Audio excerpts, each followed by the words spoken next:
All right, so now that we know the basic forms and we can kind of draw it from any angle, or at least have the possibility, the capability to do it, we're going to also try adding in some different poses, okay?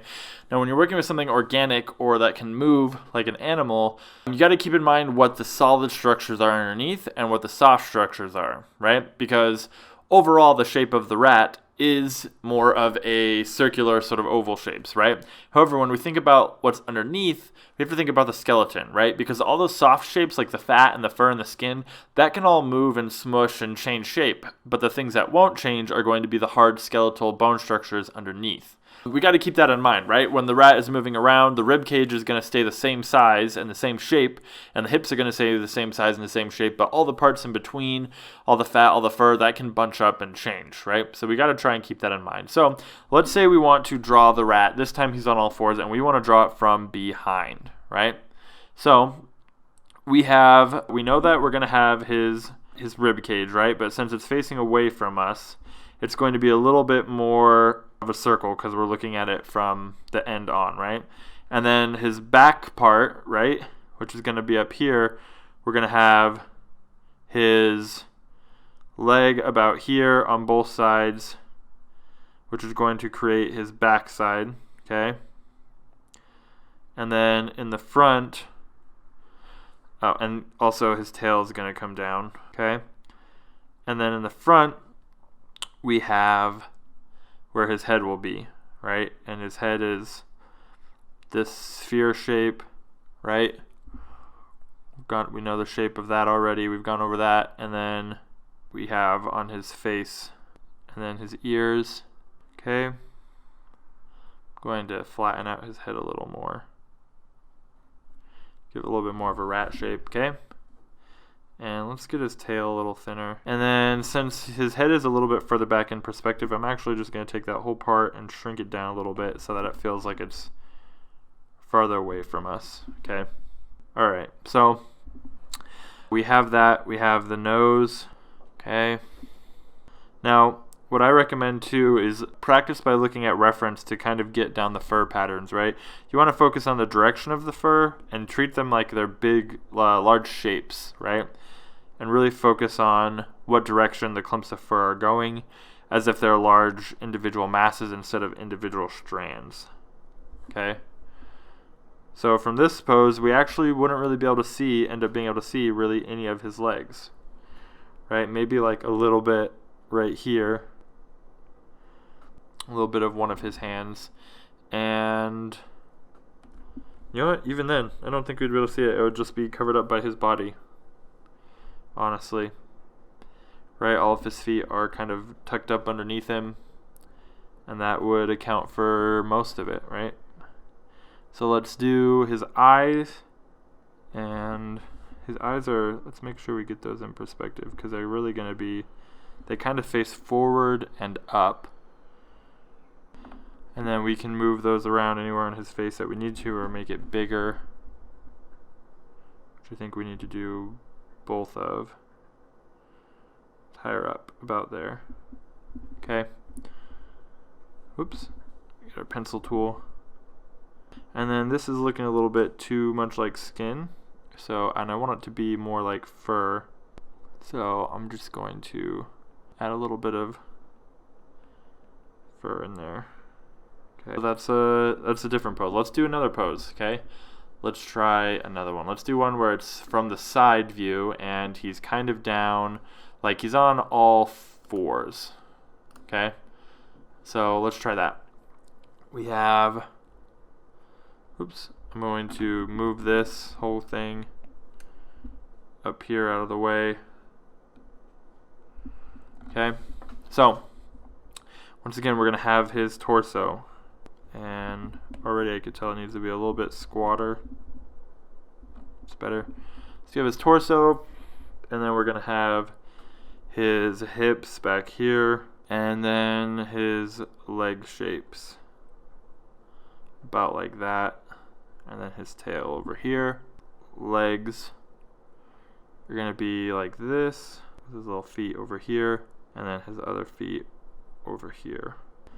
And then I think I need to, let's clean up this front part a little bit. We'll have him sloping up a little more.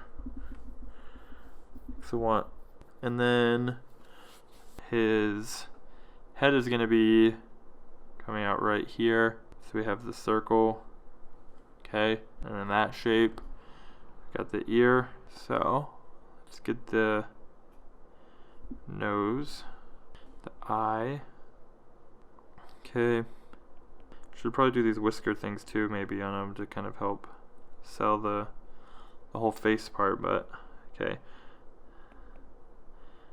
So we have his neck here, and his ear, and his little paws. And I'm going to actually take this whole part of his body, we're going to tilt it down like this. We're just going to get a little bit more of a dynamic shape going on, and then we'll take this, his head and neck area, and tilt it up more. We can connect that. That's a little too long.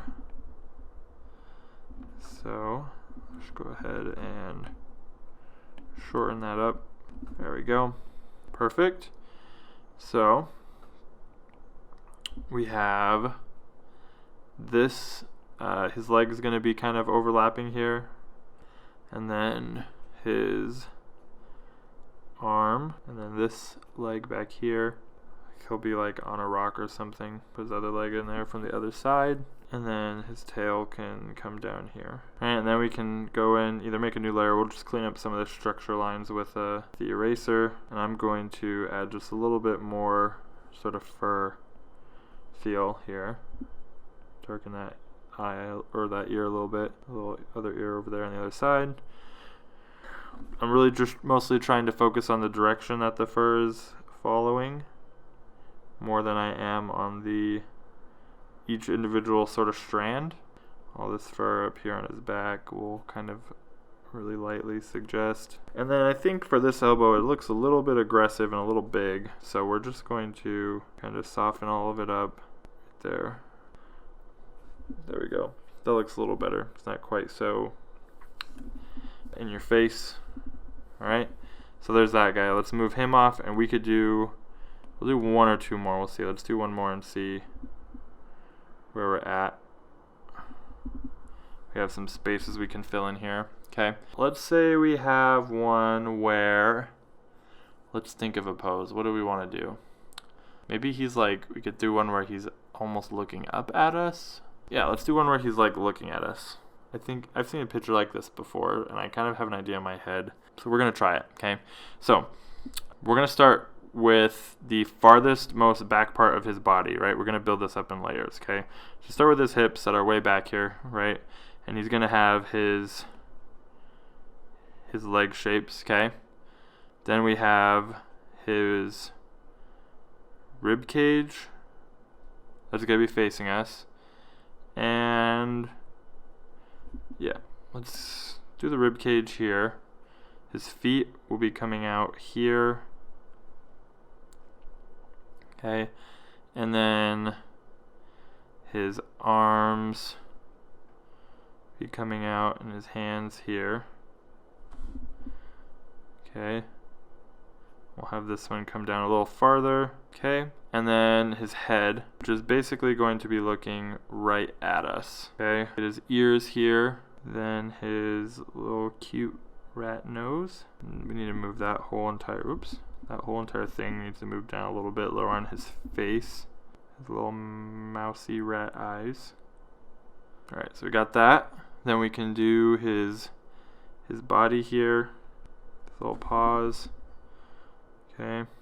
And we're going to make this whole thing a little skinnier. It's a little squat right now. And especially his head. Overall, it just needs to be a little bit smaller and a little skinnier. There we go. That looks more like a rat. And then we have his legs down here. Okay. His tail, we will have his tail come up. We'll have his tail coming out from behind him. Like this, like it's kind of sitting on the ground. Okay, and then his little feeties. I know there's going to be someone out there who watches this who has a pet rat, and they're going to be like, that's not what rat feet look like. And I know. Otherwise I would have a reference photo up to make sure I got it right, but I don't want to take forever on these. So, alright, so there's that guy, and let's do maybe one more. We can fit one more. We're just going to move this guy. Oops. Move this fella over here so we have space. And that should give us room to do one more good size one. And let's think of a good idea, a good pose. Maybe he's running at us. Maybe we want to do one where it's he's in motion. He's coming towards us, okay? So, I'm going to start with the back shapes first, the back volume. So, we have the hips back here, right? Which really with the legs and everything, a lot of times it's going to be like a circular shape. So for this one, that's what I'm going to start with for the back, okay? So we have that shape that's going to be filling out the back side. Then we have his foot will be coming down. Then his rib cage with his foot here. You know what? Let's redo this. I need to make this a little smaller. Make it a little bit more squat. Okay. Then we can have this here with his foot coming down. Okay, and that's the foot that's holding most of his weight to help keep him running. Then we're going to have his head right about here, his nose area about there. Okay, get his ears. Now, the reason why I'm able to kind of pick up on some of these little details about like the ears and the eyes is because I took some time to really look at them and see kind of what they look like more. And I use reference, so make sure that if you're kind of feeling like something doesn't look right, just go use some reference, figure out what's wrong with what you're drawing, and then just fix it. And then have his nose here and his eyes. Okay. And then we'll have you'll be able to see his other foot as he's about to take a step. Okay. So, let's go ahead and use our lasso tool. I'm going to tighten up some of this stuff and shift it around. I can't tell you how valuable the lasso tool is and how underused it is by a lot of people. Right? Some people think that, I've heard people say like, that's cheating. It's kind of weird to me because that would be like if no one had ever invented oil paint before and all the cavemen were just using charcoals to make their picture, right? Someone came out with a new tool, the paintbrush and paintbrush and oil paint, and they started painting really realistic pictures, and the cavemen were like, hey, you're not using charcoal, you're getting better results, that's cheating. You can't do that. We would be like, well, no, they're just using a better tool, right? So that's the same thing with digital. As long as you're not just passing off someone else's work as your own, there's nothing wrong with it, right? I'm going to take all of this, and we're going to tilt it just a little bit so it looks like he has a little bit more motion to him. And then this stuff, his back area, I'm going to tilt up a little more to really make it feel like he's running. Okay. And then his head, I think, should be a bit smaller.